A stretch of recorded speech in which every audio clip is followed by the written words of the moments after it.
છે Surat rolling stock depot, જે 27 હેક્ટરમાં ફેલાયેલો છે. તેને ભારતના પ્રથમ બુલેન પ્રોજેક્ટ માટે અત્યાધુનિક જાળવણી સુવિધા તરીકે વિકસાવાઈ રહ્યો છે. આ ડેપોમાં સમર્પિત લાઇનો, દૈનિક અને નિયમિત નિરીક્ષણ લાઇનો, વ્હીલ લેથ લાઇન અને બિનનિર્ધારિત સમારકામ લાઇન જેવી સુવિધાઓ હશે. દરેકને એક ખાસ પ્રકારની જાળવણી માટે ડિઝાઇન કરાઈ છે. ઇન્સ્પેક્શન શેડની અંદર જાળવણી અનેક સ્તરો પર કરવામાં આવશે. Under frame inspection, floor level checks અને રૂફ લેવલ ઇન્સ્પેક્શન, જે એ સુનિશ્ચિત કરે છે કે ટ્રેન સેટના દરેક કમ્પોનન્ટની બરાબર તપાસ થઈ શકે.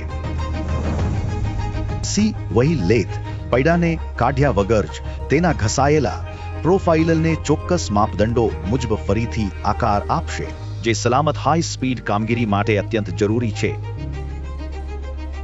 જેમ જેમ બાંધકામ અને ઇન્સ્ટોલેશન આગળ વધશે, તેમ ડેપોની ક્ષમતાઓને મજબૂત કરવા માટે વધુ અદ્યતન મશીનો અને સાધનો ઉમેરવામાં આવશે. આ તમામ સુવિધાઓ સાથે મળીને ભારતના પ્રથમ બુલેટ ટ્રેન પ્રોજેક્ટની સુરક્ષિત, વિશ્વસનીય અને કાર્યક્ષમ કામગીરી સુનિશ્ચિત કરશે.